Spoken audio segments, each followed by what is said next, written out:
On Wednesday, Halloween arrived, but there were no costumes. I was extremely disappointed about until Heidi blurted out, "Mrs. Brisbane, when are we going to have the party?" "Raise your hand, Heidi," the teacher told her. Heidi obediently raised her hand and Mrs. Brisbane called on her. This time, when Heidi asked her question, Mrs. Brisbane said, "We will have our lessons this morning. After lunch, you may put on your costumes and we'll start the party." I felt happy, happy, happy, and got in a nice nap for the rest of the morning. But I was wide awake after lunch. My classmates returned from the cafeteria, then scurried off to the cloakroom and the bathrooms and returned. But I hardly recognized them in their costumes.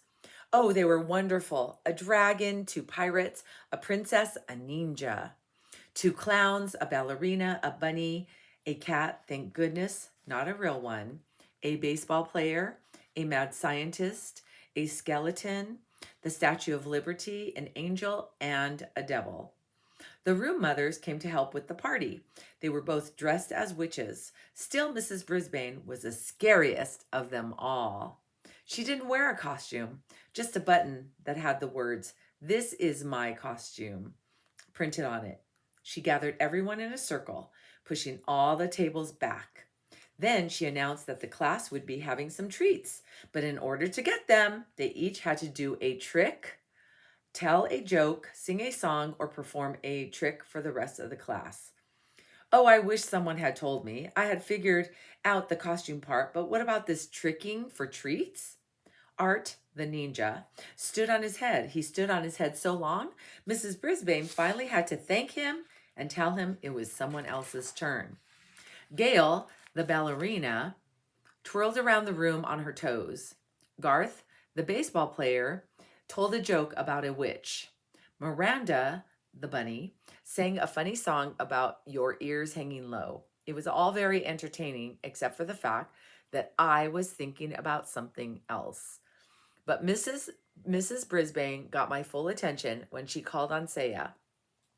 Saya was dressed as the Statue of Liberty. She wore a flowing dress and had a crown on her head and a big cardboard torch in one hand. She stared down at the floor and she took her place in the center of the circle. "What trick will you do for us, Saya?" the teacher asked. Saya still stared at the floor. "Sing your song, Saya, sing," I squeaked out as loudly as I could. "You can do it, Saya, sing." Yes, I know all she could hear was squeak, squeak, squeak, but I did my best. "I think Humphrey wants to hear from you," said Mrs. Brisbane in a surprisingly friendly voice. Suddenly, without warning, Saya began to sing the Star-Spangled Banner in her clear, sweet voice. So everyone stood up right away, like you're supposed to when they sing the national anthem.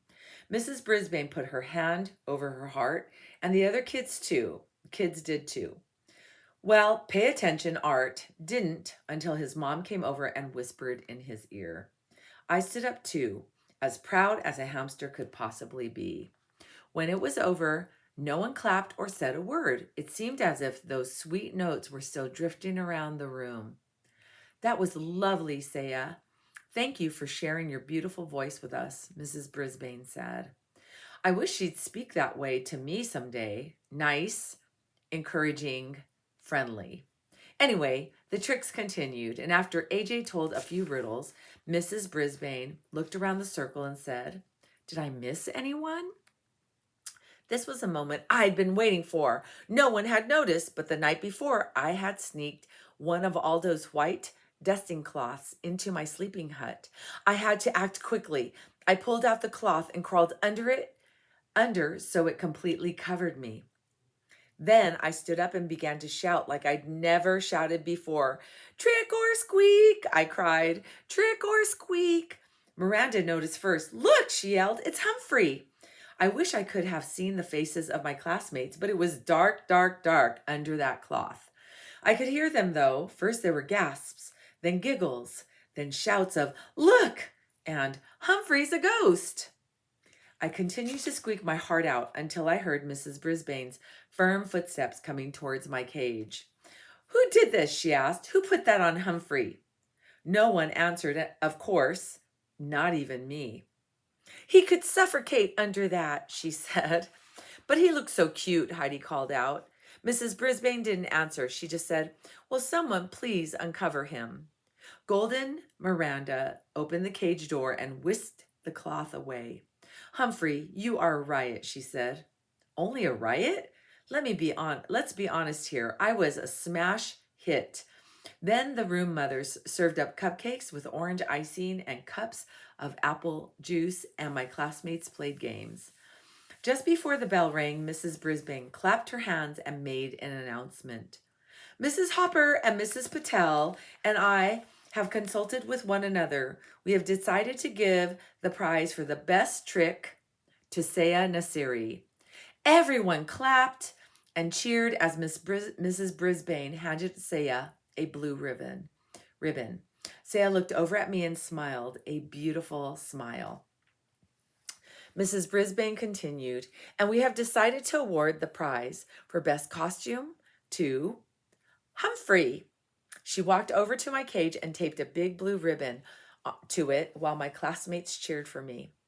Thank you, I squeaked, but I'm not sure anyone could hear me over all the noise. Thank you all.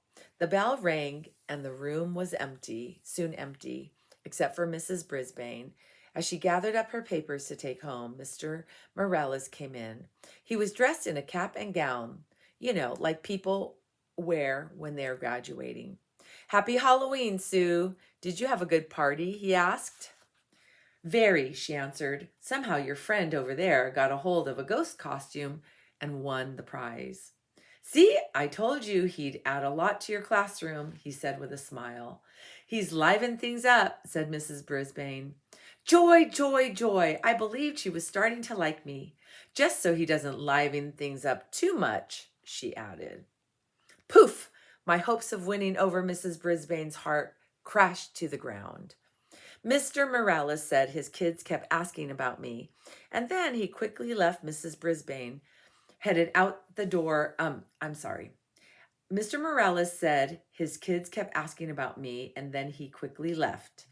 Mrs. Brisbane headed out the door after him. There I was, all alone in room 26 with a bunch of half-torn bats and tattered skeletons hanging around me. As I waited for Aldo to arrive, I sat in the darkening room and pondered my job as a classroom pet. Had I really accomplished anything? Mr. Morales' children seemed to settle down when I was there. Saya's mother began to learn English, and Saya would probably never have sung in front of the class without my encouragement. Still, Mrs. Brisbane was not won over. Neither was Garth Tugwell, although it seemed as if he had liked me well enough in the beginning. Now he always muttered things at me when he passed by my cage. I noticed that he was the only one in class who didn't cheer when I won the award for best costume. I was still worrying about Garth when the lights temporarily blinded me as Aldo sailed into the classroom yelling, "Trick or treat!" He was wearing his usual work shirt, dark pants, and heavy shoes. But on his face, he wore huge glasses with a bulbous nose attached. The center of the glasses had giant eyeballs painted on with circles of red veins. His floppy mustache drooped out from under the nose. "Great costume," I squeaked. "Hey, what's this?" Aldo rushed forward to examine my blue ribbon. "Best costume for a fur coat? I'll have to ask Richie about that," he said. Aldo reached into his lunchbox and pulled out a juicy slice of apple. "I've got a special Halloween treat for you, Humphrey, 'cause I'm very, very happy tonight," he said. I grabbed the apple and began nibbling as Aldo pulled his chair up close to my cage. "You see, I went to the Moonlighters Club. You remember the club in that ad I found on the projector?" I squeaked an excited yes. "And I met a real nice girl there named Maria. She works all night at the bakery, so tomorrow we're going out on a date." Lunch and movie. Aldo leaned back in his chair. "She's a real nice girl. Pretty. Nice. Did I tell you she works in a bakery?" Aldo rose and paced back and forth in front of my cage. You know what I can't figure? I can't figure out how that ad got on that projector. Mrs. Brisbane wouldn't show that to the class, and she wouldn't be interested in herself. And it was weird how the projector was left on. Mrs. Brisbane always leaves her room in ship-shape condition. He paused to rub his chin, then looked at me out of the corner of his eye. You know, if you weren't locked up in a cage, I think you had something to do with it, he said. Then he laughed. Well, whoever it was, I owe them a big thank you. You're welcome, I squeaked. Too bad Aldo didn't understand me this time. Tip 8. Hamsters are most active during the evening. Guide to the Care and Feeding of Hamsters by Dr. Harvey H. Hammer.